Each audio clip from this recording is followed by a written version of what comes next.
Good evening, everyone. Our top stories tonight will be with you in just a moment. I'm Mark Halperin, joined here tonight by Dan Turrentine. Many of you know Dan from his appearances on Two-Way on the morning program called The Morning Meeting, and also a little Thursday, 4 o'clock p.m. program known as The Group Chat. Dan, welcome back to Two-Way tonight. Thank you, Mark. It's great to be here. Happy to have you here. Our guests will be here in just a moment. Republican Hogan Gidley, Democrat Kaivan Shroff will both be joining us, and there's a lot of good, interesting stories to talk about. We'll talk about the Fed's decision not to raise interest rates today or to cut them, and coming on the heels of the GDP figure. On first blush, a very good number, but some are taking issue with the numbers behind the numbers. We'll unpack that a little bit. Scott Bessent today said something about Social Security that's caused eyebrows to raise, tongues to flap, and so far the White House, as far as I can tell, not to respond. We'll discuss that. Kamala Harris announced today she will not run for governor of California. If you read her long statement explaining her decision, you'd be confused as to whether this means she's going to run for president or not. Maybe she doesn't know because she doesn't make decisions before she has to. Some of her advisors are saying she'll make announcements that don't involve being in electoral politics. So we'll try to decipher that. The front runner to be the next mayor of New York City, Mr. Mamdani, returned back to Gotham City today and talked to the media at some length about his views of policing. And we'll look at that. And then finally, Texas Republicans unveiled their proposal to redistrict the state to try to win back 4 or 5 House seats from currently held by Democrats. The map is subject to change, and lots of different potential Democratic machinations to counter what the Democrats are calling Republican machinations. And we'll unpack that as well to see if we can make sense of what's going on in the Lone Star State. Dan, do you have a favorite Texas city? If so, tell us what it is and why. Austin, Texas. Great food. I'm not like a huge music person, but the music scene there is amazing. And any town that has a massive state university, state capital, fun place to be. Do you know that I consider it to be the first or second best music city in the United States of America? Behind? What would be number one if it's second? Maybe Nashville. Oh, good call. Maybe Nashville. All right. Also a fun city. Yes. Here are 2 guests. Hogan Gidley, no stranger to Nashville or Austin for that matter. Hogan, unmute. Welcome in.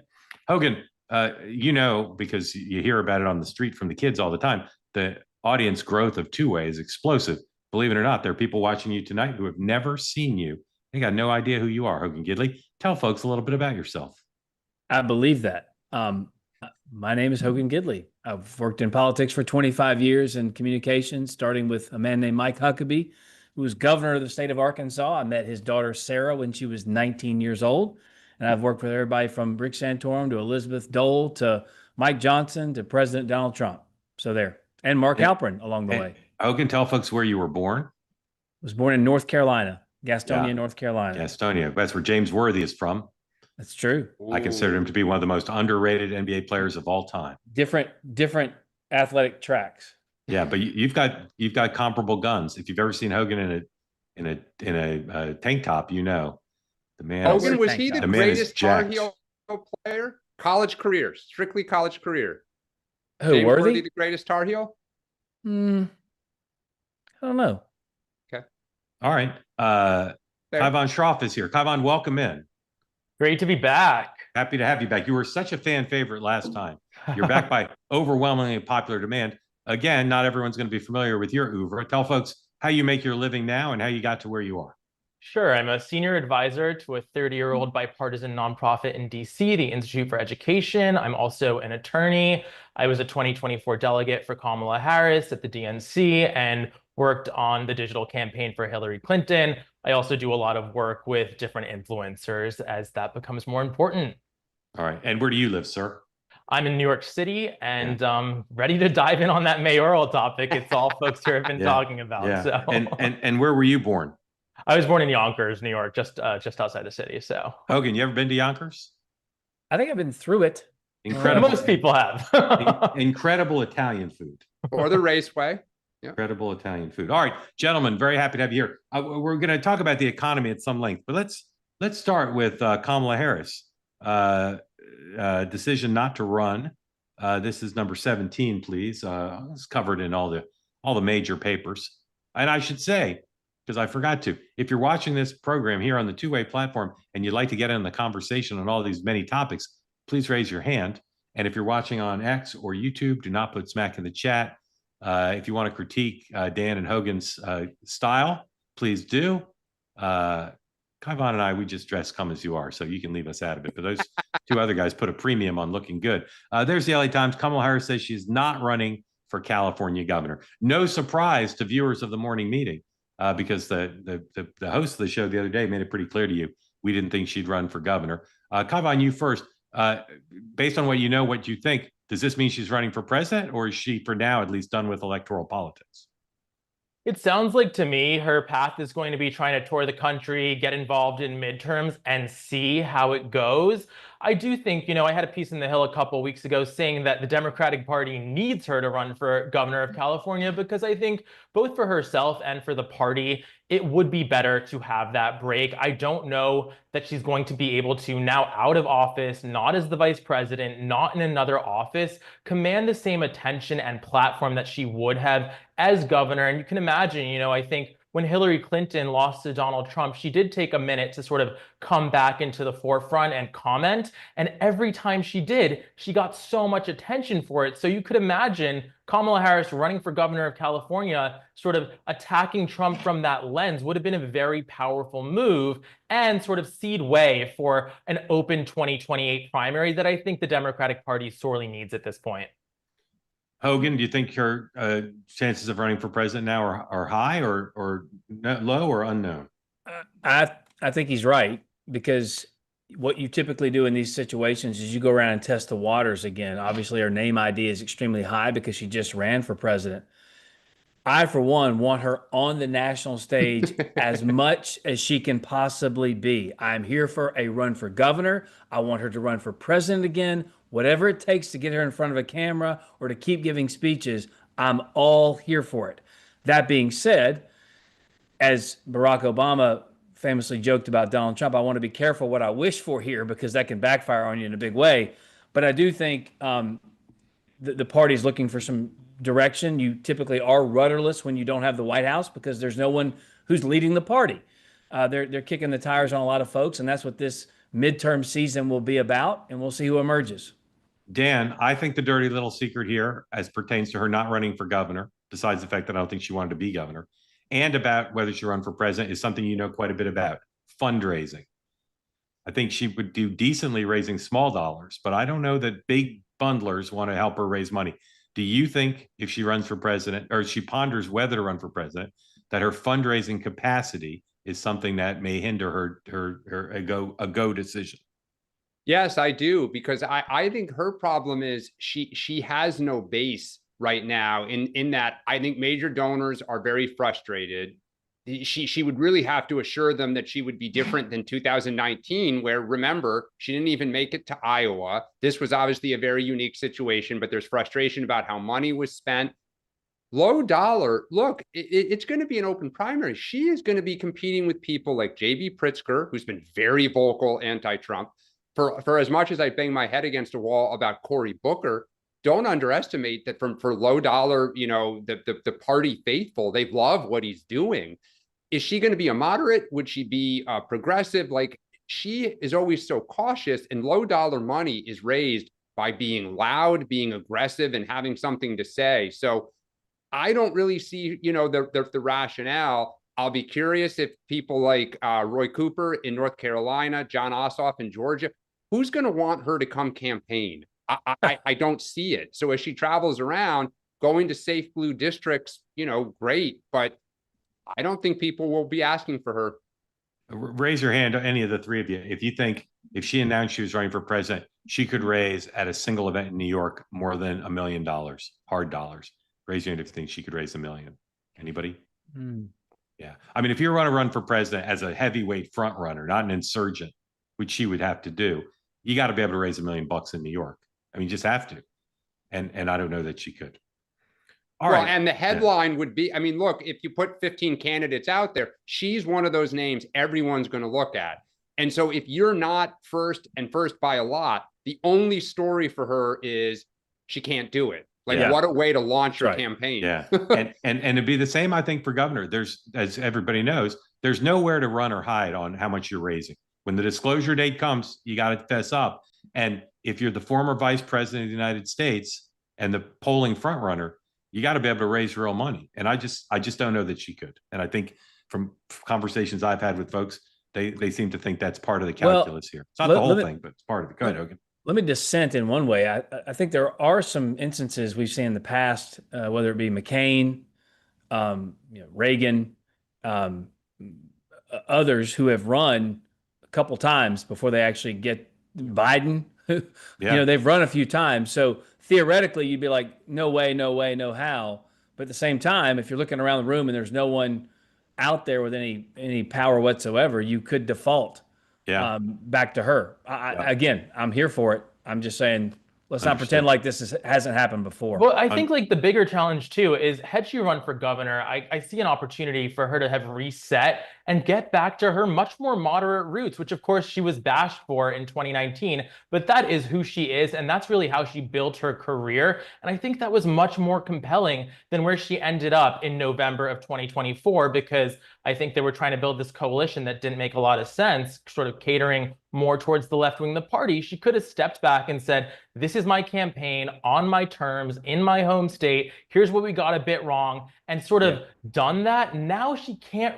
I just don't understand what the reset is for her. What will she be doing? I mean, traveling the country, defending the Biden-Harris record isn't going to be compelling to anyone. So I don't see how she gets in there. True, too. Last tea leaf. If you go now look at leading news websites, if you look at cable news, people are treating this not like a big lead story.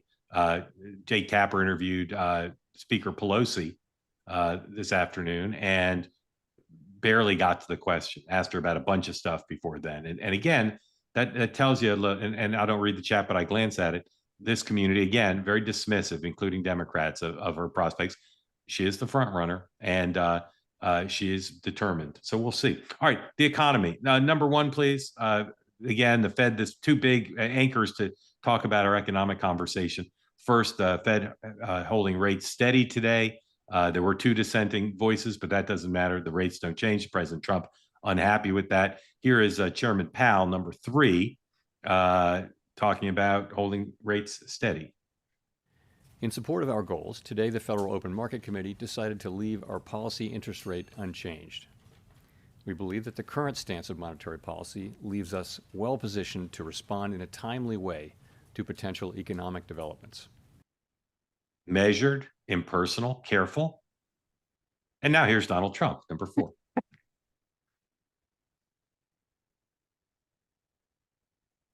And we have no inflation, and we're very strong, and we should be lowering the rates. Each point that this gentleman keeps up costs us $365 billion a year. Think of that. 1 point, $365 billion. If you bring it down a point, we save 365. We should be the lowest interest rate, and we're not. We're 38, number 38, because of the Fed. It's all because of the Fed. He's done a bad job. Now, he's got a meeting today, but I call him too late. He's always too late. Even if he does it today, probably won't. I hear they're going to do it in September, not today. For what reason? Nobody knows. But Europe, as you know, cut their rates 11 times in the last short period of time. But the good news is we're doing better than anybody anywhere in the world. Nobody's doing anything even close to us. All right, let's talk about the GDP figures. The president talked them up, as did his head of his economic advisory team, Kevin Hassett. Here is Kevin, number 7.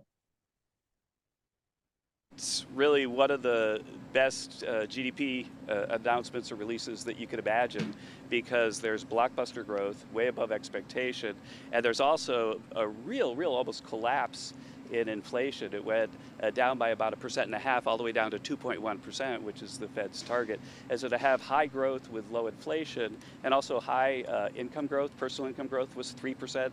That's just like about a sweet spot for a GDP release. And I will add that all of this happened while $127 billion in tariffs was raised, which is clearly not harming the American consumer.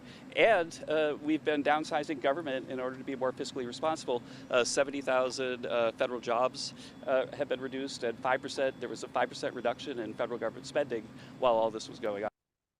All right, so Kevin Hassett thinks it's good. Donald Trump thinks it's good. Who else thinks it's good, this GDP report? Stephen Moore, recent guest on Two Way Tonight and a friend of Kevin Hassett and sometimes advisor, sometimes critic of the Trump economic team. Here is Mr. Moore, number 8. It's an amazing number. By the way, I predicted we'd get to 3% growth. I just didn't think it would happen so quickly. We're seeing lots of jobs. We're seeing tame inflation. It is really a beautiful picture. The stock market is, the S&P 500 and the NASDAQ are at record highs or at or near those. So it's hard to see anything to complain about. I'm sure Democrats will find something they don't like. All right. Yes, indeed. Here's Chuck Schumer complaining about some things he doesn't like in the economic numbers. Number 9. And while the Trump administration will try to wave rosy headlines about the Q2 number, today's GDP number is in fact a mirage because some ominous numbers lurk under the hood. Business investment plunged in the second quarter by 3.1%. The fact that business investment plunged so starkly is very troubling. It shows that already businesses are worried about growing their operations, worried about hiring more workers, worried about trading with their international partners, and worried in general about the future. And this number is another data point in a larger pattern. Donald Trump's tariffs are weighing down the U.S. economy, spiking costs for small businesses and families alike. And if Donald Trump keeps up the chaos, the dangers for the economy will continue to get worse. You know who sort of agrees with Chuck Schumer? Paul Gigot and the never rattled crowd at the Wall Street Journal editorial page, their lead editorial online now and in the paper tomorrow, says pretty much what Chuck Schumer said. Some good stuff in there, but lurking beneath the macro 3% growth number is a lot of troubling data that can be attributed and is by some being attributed to the tariffs. Hogan Gidley, if the president asked you for your honest opinion and said, Hogan, is there any bad data in the GDP numbers? What would you tell him? Well, my degree was in macro and microeconomics, so clearly. Oh, I know. I call you Professor Gidley. Is there? Let me ask it this way: what's in the data that troubles you, if anything? Well, listen, I mean, where we are now, I think, is just record-setting. What we're witnessing is another instance in which reality is something Democrats just can't grasp for whatever reason. So, borders closed. It isn't. No. Stay on the economy. Hogan. No, I'm on the economy. I'm saying the borders closed. No, it didn't. You're cutting Medicaid. No, we didn't. The economy is really bad. It isn't. The economy is doing really well right now. The American people feel it. Polling shows they like it. What this does long term, we can't know because we're in the short term right now. But it appears as though everyone who said this was going to sink the economy, tank businesses, all these types of things are completely wrong because the exact opposite is happening. The growth that Stephen Moore talked about is something that we didn't think would come for a while because we based a lot of the one big beautiful bill talking points off of economic growth. It's already at 3%. That's a huge number. Okay. It just seems right now Trump has had a flawless July. Hogan likes this one. Hogan likes the top line number. Kaivan, do you see any worry in the overall report? Look, I think when we switch to talking about the border and setting the standard at not having a bad economy, the bar is pretty low. It's a simple equation, GDP, objectively, right? GDP equals C, consumer spending, plus I, business investment, plus G, government spending, plus exports minus imports. You make that imports term 0, it's going to look like you have good GDP. And mind you, by the way, it's the American companies and taxpayers that foot the bill for these tariffs, and they haven't taken full effect yet. And of course, the impact of Trump's BBB hasn't taken effect yet. So I don't think it's a partisan, talking point to say any of that. It's pretty much just objective economics. And even, Kevin Hassett knows better. He's lying. 2.1% was not the goal of the Fed. It was 2.0%, and they missed that target. And so I think, Jerome Powell is taking a wait and see approach. Demand wasn't great. Investment was down. Inflation wasn't down enough. Those are the objective facts. Kaivan, I have to say that was brilliantly stated. Whether somebody agrees with you or not, I just brilliantly summarized in terms of what that point of view about the report is. Here to break the tie, Goldilocks himself, Dan Turntine. Dan, I'm going to actually split the difference a little bit here. I thought you were. Look, I think to some extent Hogan is right. Like, Trump has all the forecasts that things were going to fall off a cliff after Liberation Day. Obviously, Trump changed the tariff rates. Like, it's on a static environment. But things have worked out relatively well. Like, the economy has been resilient. We have not seen inflation.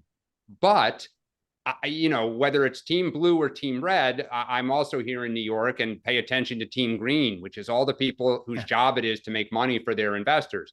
And this afternoon, a lot of people in the investment community, they're not always right, are saying this number is not as good as we thought. When you look under the hood, there are very concerning things. And as we talked about this morning, there are more companies, I think Ford this afternoon after the bell, that are saying tariffs are starting to hit us. Our bottom lines are starting to get a little wobbly. So it could be that Bessent and Trump land the plane smoothly between tariffs and growth.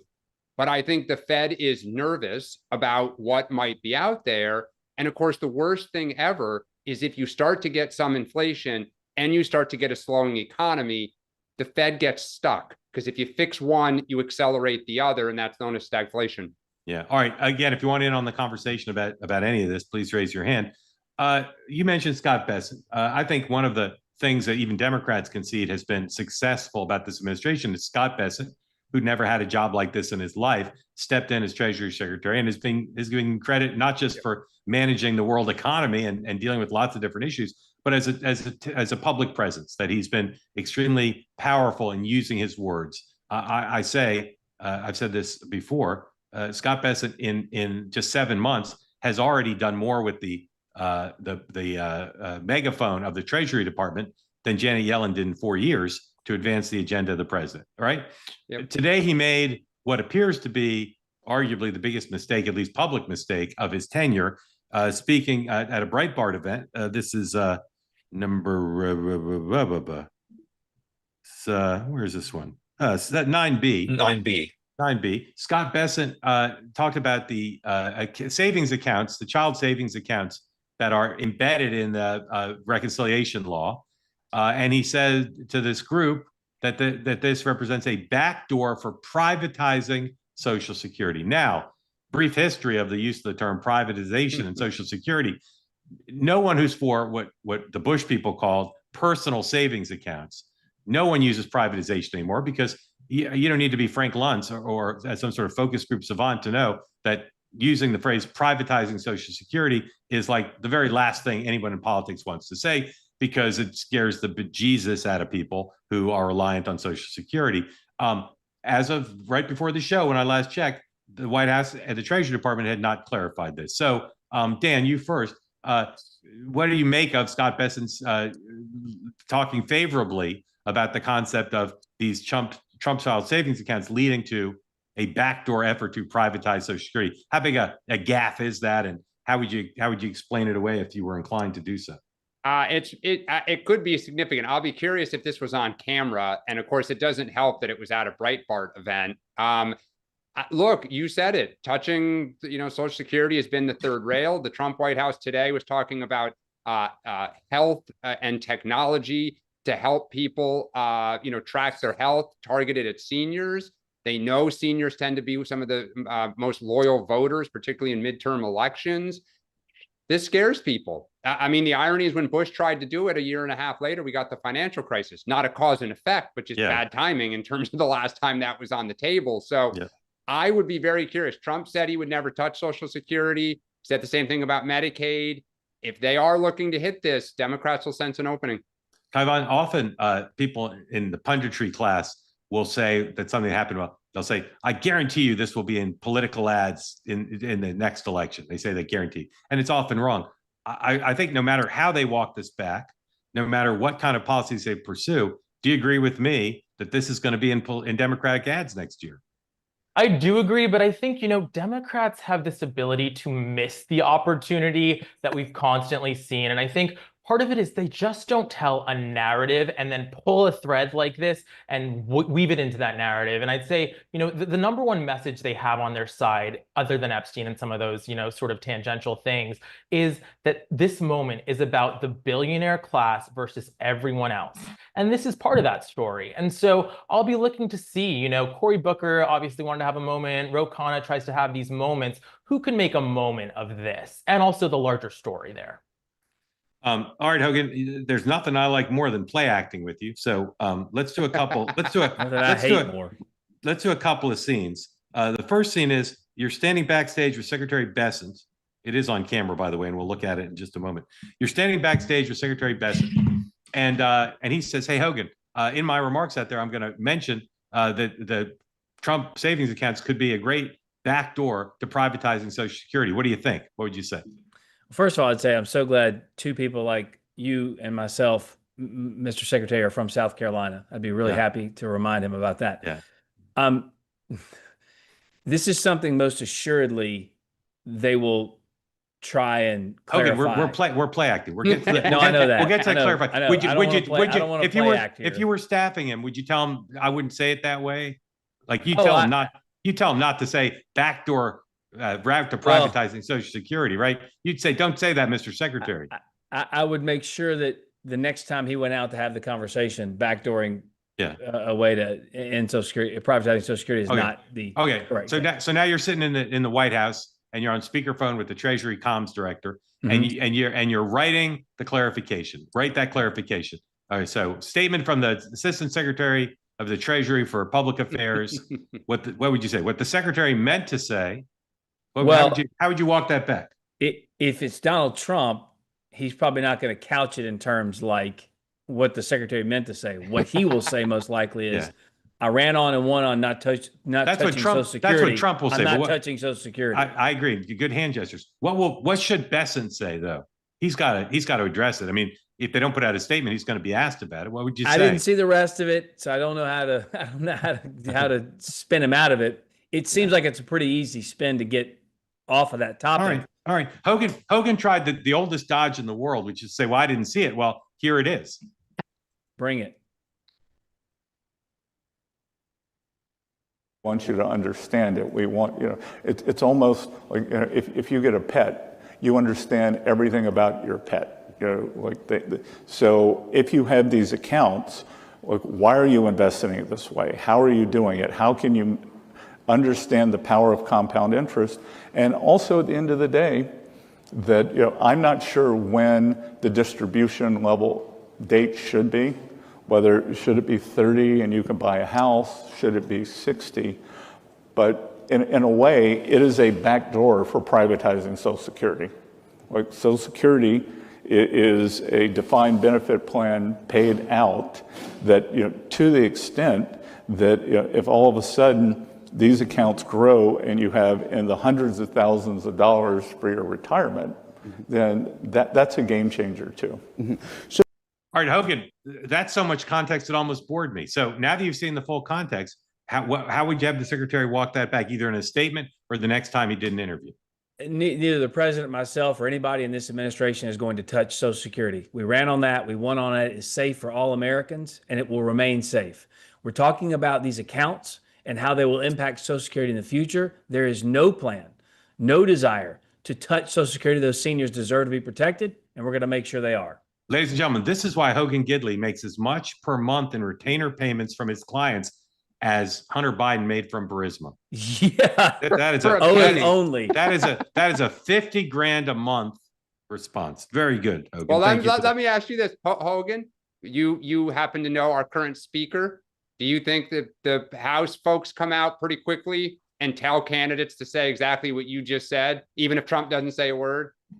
Well, if you see candidates or members of Congress on the campaign trail parroting exactly what I just said, you'll have your answer, because I guarantee you I'll be typing a few things up for the speaker here momentarily and sending it into his inbox. And I'll just say, because I'm not standing for elective office, the tragedy of this is probably one of the best ways to deal with the future of Social Security is to allow people to have personal savings accounts where the Social Security voluntary, where their Social Security benefits can be invested in the market to take advantage of the magic of compound interest. Had they done that under George W. Bush years ago, think about where they would be now. What was the stock market under George W. Bush versus where it is now?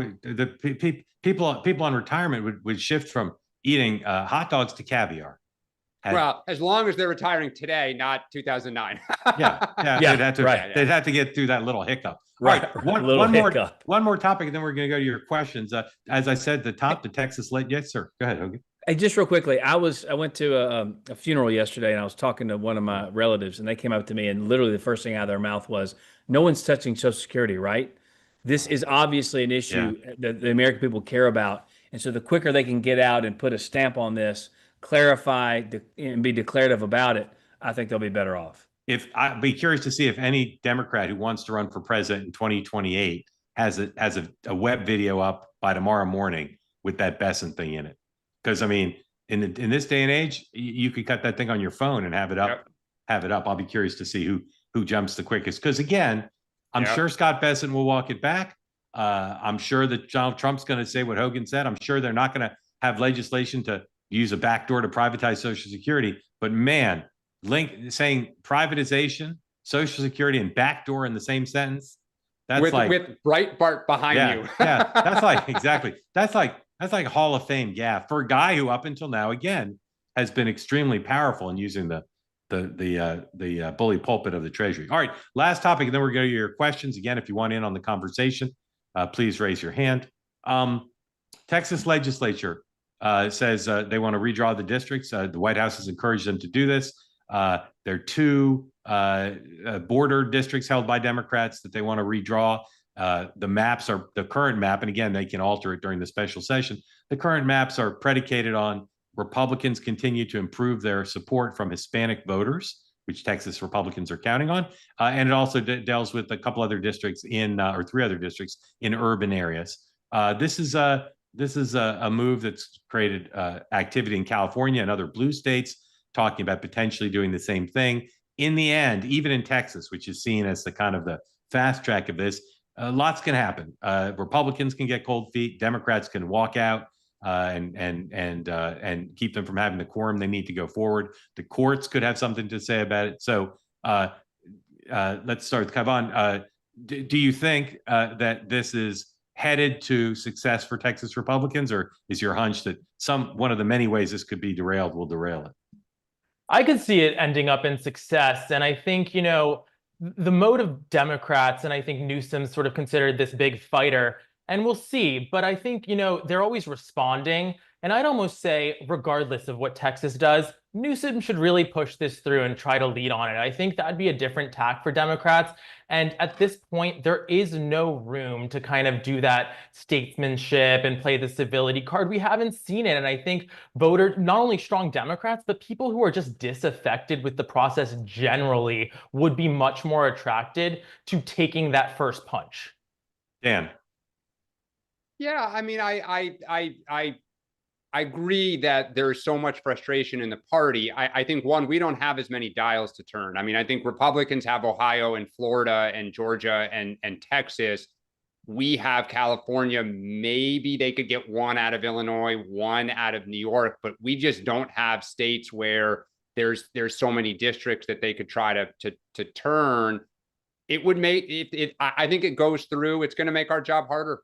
Yeah. And by the way, we also have all these commissions all over the country, all these kind of do-gooder, in my opinion, that we should have never done to take it out of the hands of politicians and into independent, judges and whatever coalitions. Yeah, commissions. Makes it harder. Yeah. Hogan, I'm going to Ladbrokes later, and I've got a $5 to put down. Should I put down on the Republican success in Texas or failure?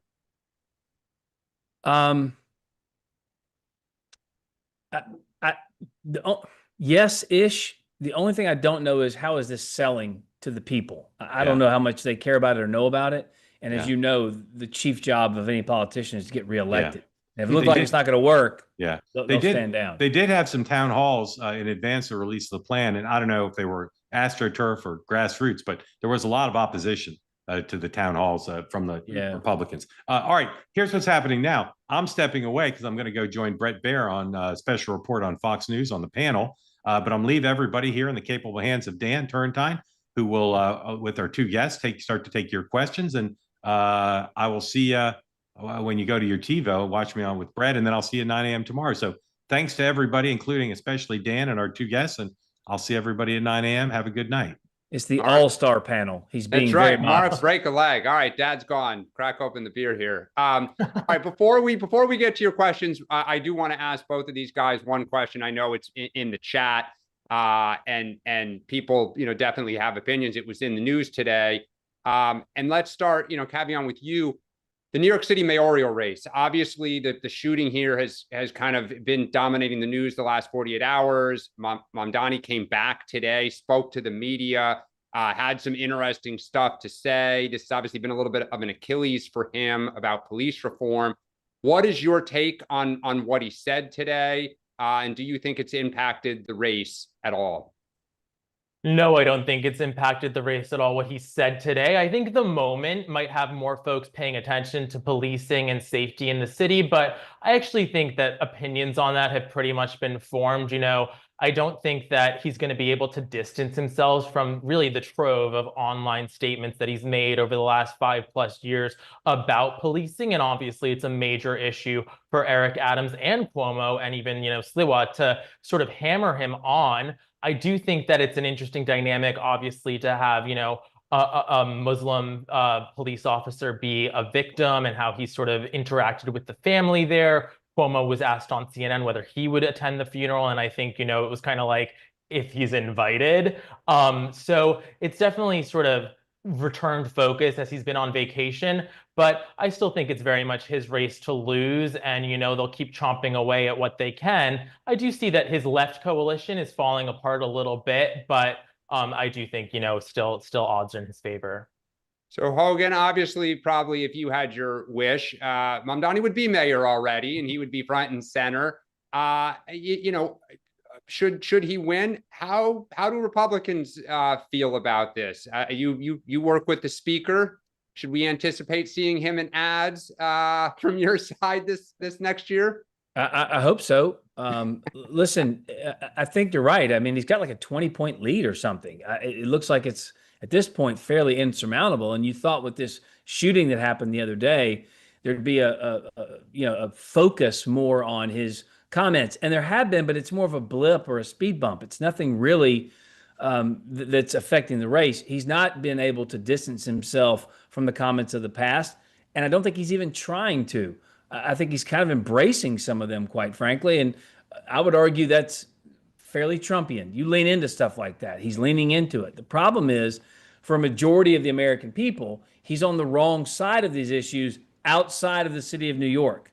So for where he is and for the time such as this, it seems like he's on a pretty easy path to being the mayor. Now, to answer your question, yeah, they're going to use these for ads. Yeah, they're going to try and expose the failures of this city as this is what Democrat governance looks like. That's completely fair and completely above board. I'm interested to see once he takes office, if this all goes the way we think it's going to go and he takes office, what's going to happen in the city, not just to his political future, but the practicality of what he's actually proposing. Does it get done? What happens to the people there? Those are issues, obviously, we don't know right now, but we will in the future. But I think you're going to see a lot of ads. Sure. One more quick comment. I do think the one thing that I'd like to see Cuomo and Adams do here is try to force him to answer a question on whether he would keep NYPD Commissioner Jessica Tisch, who's widely popular, has been pretty successful, has rooted out some corruption, and who Cuomo said he'd keep in that role, because that's really a wedge issue for the left. And I think it will sort of be able to sort of hunker down on that issue would really get him a little bit over the next couple months. So we'll see. It's a great point. Mark obviously is not here, but has begun to say he's not so sure he will keep her on. And for those who we're going to get to your question, so we won't play the clip. One of the things that Mamdani's come under criticism for is this elite strike force that responded to the shooting. He has criticized them in the past and called for potentially getting rid of them. He clarified today to say he wants them to get back to their original core mission, which he said, for instance, is responding to things like shootings, but that they've started getting involved in other issues. It was an interesting way that he tried to, I think, not change his opinion, to totally renounce things he has said, but get on the right side of this issue. And Kaivan, I don't know if you disagree. I found that an interesting kind of subtle attempt to mitigate this. Yeah, Kaivan, by the way. And no, I think he's not going to win this issue. And the reality is, however he tries to modify or move on it, I'm super on TikTok.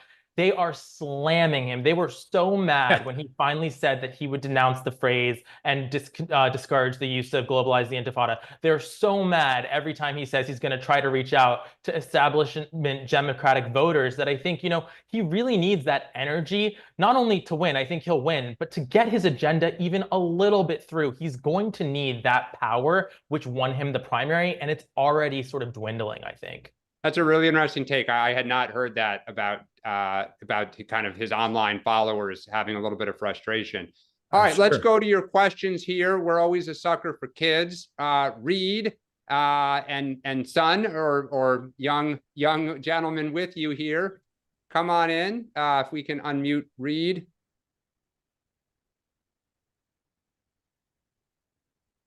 Folks, and there we go. Okay. Reed, where are you from? Who is that adorable young man with you? This is Whitaker. Hello, Whitaker. And we live on the Mississippi Gulf Coast. And my Reed. question is, what's the current situation with the Pelosi Act? Why has it got the GOP all entangled? I would think that coming out of the pandemic, with the largest transfer of wealth that happened during the pandemic, there would be more GOP energy behind preventing insider trading or elected leaders from owning securities and investments. So I'm just curious on why there was so much heat towards Josh Hawley in the last 48 hours from the Pelosi Act getting out of this vote that happened today. Hogan, do you want to take? I hate to tell you this, Reed. I don't really know. I'm confused by it too. I saw Trump kind of came out against Hawley as well.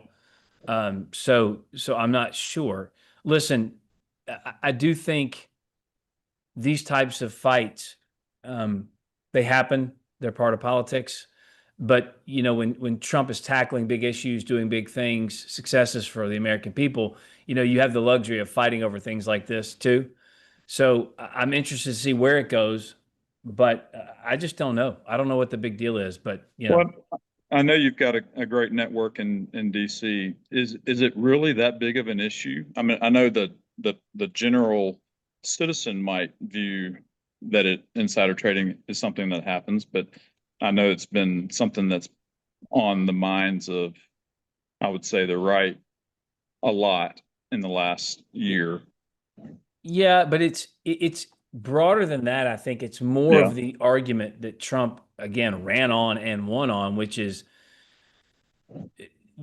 so many people in this country feel as though the elites or those in positions of power have outsized advantages in a whole bunch of different ways.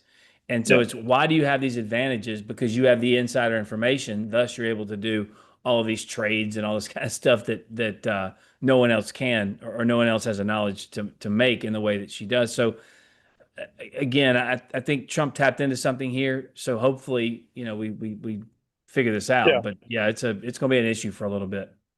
Yeah. Kaivan, do you have any? Yeah, I mean, my sense was that the pushback is because they added the vice president and the president to the bill and who's banned from trading. And I think obviously Trump and his administration have really sort of had the position that they can use the office to enrich themselves. I will say sort of separately, as somebody that's been to maybe too many DC parties and embassies, is that there is sort of just this feeling that you don't get paid. You get paid a lot of money, I think, by the average to be in Congress and to be in the Senate and all those things. But when you're in those spheres and those circles, those folks feel pretty poor. And I think back to Scott Pruitt, who, I mean, how pathetic, right? Was like in the cabinet and resigned because he wanted the extra shampoos from the Ritz-Carlton, if you remember that from Trump's first term. And I think, it's really shocking how aspirational these folks are. And this is their opportunity to get rich. And, they may not be there that long. There's a new congressman in Pennsylvania who has a Republican made 530 stock trades since January. It's his first term. The idea that he's more focused on that, being a day trader, than his new role as a member of Congress, I think is fairly revealing. And I did see, by the way, a tweet that I totally agree with is, let's also stop all the book deals. Because it's sort of this constant orbit of trying to monetize your government role. And I think obviously we've seen on both sides how that's really created perverse incentives. Yeah, Reed, I'll just add, I think it is pervasive. It's bipartisan on both sides. You go back to healthcare, Obamacare, the Dodd-Frank stuff, the number of members, and it's not just the members, it's their family members that traded ahead of information during COVID. Members were trading, healthcare stocks and other, the people were shorting airline stocks when they knew they were going to shut the economy down.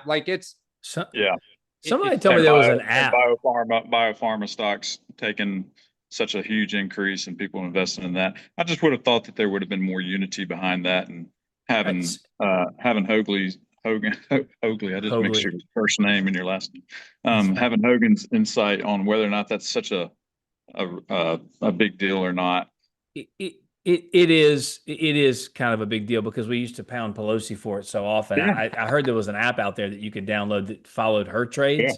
Yeah. And if you had it, it was like you had like a 30% return, which is really cool. I think I need to download the app. But nonetheless, I think there's also a kind of a free speech issue here, and you have rights as a citizen.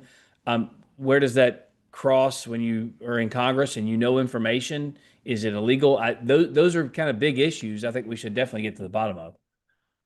Reed, thanks for joining. Thanks, Reed. Enjoy your evening.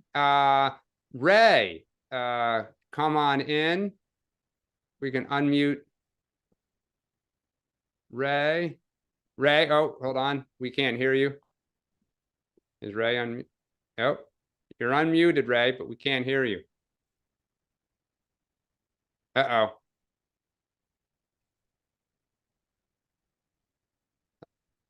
Oh, wait, we still can't hear Ray. All right, hold on. We'll bring Ray back in. Let's go to Dean. Dean from Ohio. Well, Ray, we'll come back to you here. Dean, you were unmuted before. There you are. Tell everyone where you're from, Dean, and what's on your mind. Oh, I'm from Ohio, still from Ohio here, still supporting the president. I owe an apology to Hogan, then a question for Kaivan. Several weeks back, Hogan,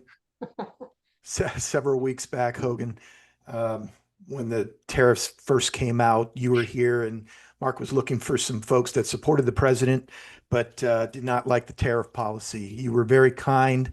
I came at you with both barrels. And you said, take a wait and see attitude. And here's what I've come to learn. One, Trump seems to like the Navarro, Lutnick, different voices, but he manages expectations like a weatherman, like a meteorologist. He is not going to let he's not going to let us falter. I think he does a good job. So thanks for that. Thanks. My apologies for coming as hard as I did. You probably don't even remember, but thank you. Kaivan, quickly, I'm looking for the Democrats to have a moment of sanity where they come back to more of a centrist. I would like to see them more of come back to their center left roots. And I thought a good thing for them to do would to just take on a culture issue. Like this young lady, Sydney Sweeney, with the Blue Jean ad. My question for you is why? I mean, it just seems like a layup for a Democrat to say, just in a very sane way, look, she's not a Nazi. This isn't about eugenics. If not that issue, what should I look for the center left to exert its authority again inside the party? Sure. Well, I guess, and not to push back on you personally, but it's a question I just got asked on Newsmax an hour ago. I think that somehow Democrats lose this media narrative where they allow the nation to paint them with the brush of Mamdani, who just won a primary, barely identifies as a Democrat, and who I think a lot of people think the entire establishment is out to stop. And you have people like Cuomo right in that race. You have the current mayor of New York, who was the Democrat last time in that race. And yet Donald Trump has Laura Loomer in his ear telling him what decisions to make, and somehow doesn't get that same label. So I think that's one separate issue, but I hear you absolutely. And I think I'd point to an example of Pete Buttigieg's recent interview on NPR. I don't know if you caught it, but he sort of laid out his view on trans athletes in sports. And I think, first of all, his overall answer was that this should be left to communities and schools to decide what's best. And, maybe it's different by age group, and maybe it's different if you're talking about chess versus lacrosse. And I think that kind of is a sensible answer to folks. Now, again, he did sort of go beyond that and say that he thinks most reasonable people see it as unfair, and of course got some backlash from the left on that. So I don't know that he needed to add that. But I agree that we're going to see more and more of that from some of the key players that do want to get us back to the center. The reality from my perspective is that the far left has not been a reliable coalition for the party, and they should really think of that when they're making their decisions going forward. Yeah, but one thing I would say, it's a narrative, but it's a well-deserved one, because I think the left has embraced all of these radical policies and ideologies now for multiple cycles. But who has done that? Who has embraced Zohran Mamdani? Everyone. Who's everyone? Not Kamala Harris. From an open not border. Joe Biden. Certainly not Hillary Clinton. From an open border to trans athletes. But I'm sorry. Sports, can you answer that? But can you respond to that? Who has embraced Zohran Mamdani's platform? That's a mainstream figure in the Democratic Party. Not Hakeem Jeffries. Right? Well, the list goes defund on, the not police Chuck stuff, Schumer. a lot of So people none raised of the their leaders. hands in that debate in 2020. I mean, it was a killer. Defund the police, every one of them. I mean, but every one of all them. those figures I just named, right, have not embraced Zohran Mamdani. Every leader in the party, actually. Sure, So but they haven't repudiated or rejected him either. So there's kind of a tacit, hey, we like this guy for this particular part of the country. But on the other hand, like, why is the Laura Loomer angle not focused on? She's not running for mayor. Because Donald Trump's currently the president. She's not running for mayor. Currently, I mean, she's telling him who to hire and who to fire. He isn't. She's giving him information. He decides what to do with it. So Kaivan, let me ask you then, if you were advising a candidate for 2028, would you advise that he or she seek some issues to, as Dean said, moderate? Or would you say, hey, no, that's a misnomer. Like, you need to be clearer, or you need to kind of go on offense against Trump? Like, how would you advise somebody if you were on their team? Yeah, I think a few things. I don't think it's about moderating on the issues handed to you and say, where are you on this spectrum? I want to hear new ideas. Like, where is the exciting agenda on AI that doesn't have to do just with regulation from Democrats? I think there was a powerful moment when Ro Khanna went on Theo Von, big podcaster show, and sort of broke down that AI regulation ban. That was, insightful. It really made the case that Democrats are fighting for the people. Republicans are trying to sneak this through. And who's it going to affect? The trucker who, is going to be out of a job. I think more of that, where it's just a new conversation, not moderating on the old issues. But I think, speaking of a Ro Khanna, it's not just going to be about policy.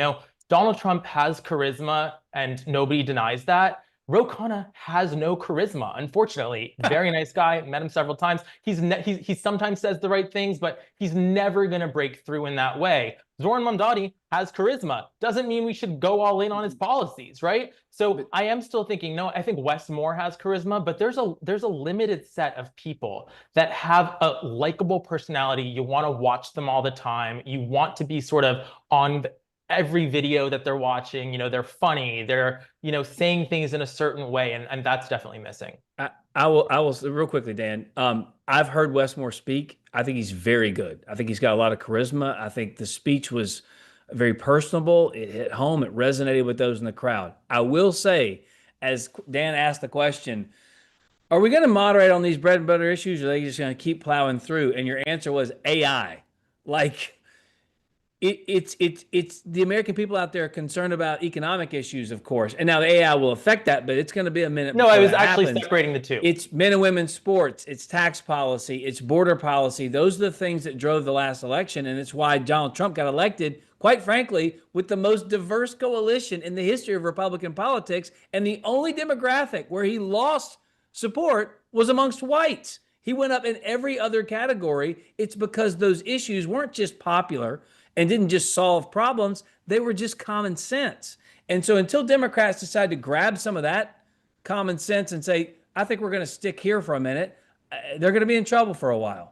But Biden, for example, right, got behind the bipartisan border bill, and Trump and Republicans sunk it. So I don't know that that's didn't true. Close the border. And I would say, you know, and it was I obvious. think the question is, what Trump campaigned on and the votes he got is one thing, but where is he now with all of those demographics? He's cratering double digits.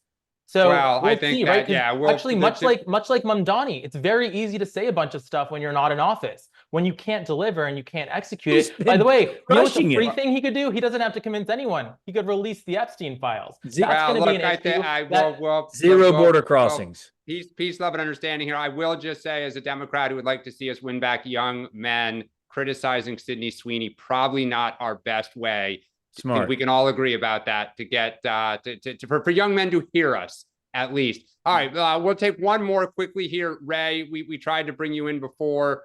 Just quickly, we'll bring you in. Hopefully your microphone or your tool of choice is working. I believe my tool of choice is now. There it is. There you go. Here's a quick comment. I'm actually going to write about this. Dems need to blow it up. They need to move away from far left positions that are losers for them and preach federal fiscal responsibility, programs to support and grow the middle class, and common sense position on issues that progressives have hijacked to the party's detriment. And that includes Schumer and Jeffries, this will never happen, refusing to endorse in the New York City's mayor's race. Now, Dems will likely get blistered in the short term, but for the long term, those benefits outweigh the short-term risks. And by the way, parties have blown themselves up multiple times in the past and always come out ahead. Thanks very much. Well, there's a lot. We are running up against time. Kaivan, I do want to ask you quickly. Schumer, Gillibrand, Hochul have not endorsed Mamdani yet. Yeah. Do you think they will? Do you think they should? I don't think they will, and I don't think they should. Okay. I think he doesn't need their endorsement, and it's a New York City issue. The governor it would be ludicrous of her to endorse what he's put forth, because in New York, for those that don't know, to really change any of the funding structure, the tax structure, you need the assembly to approve it. And why is the assembly from the rest of the state going to make all these decisions to send money only to New York City? And obviously, you know, I'm actually from Lawler's district growing up. We're fighting for those seats. So none of that's helpful. So I would be shocked if she does it. Okay. Thank you, Ray. We are up against time here. Thank you both to both of our guests for coming on tonight, two-way favorites, and you guys did a great job. The chat loved your back and forth just now, so nothing like good content there when people disagree. Just a quick reminder, coming up, Bridget Bettesy will be on here at 7. Speaking of Sydney Sweeney, she's going to be talking about that issue, so you won't want to miss it. And if you haven't checked her out, please do so. And then just a reminder, Mark, Sean and I will be back at 9 a.m. tomorrow, and the group chat will also be back tomorrow afternoon, as well as others. But thank you all for joining, and enjoy your evening, and we will see you tomorrow. Thanks, guys. Thanks, guys. You.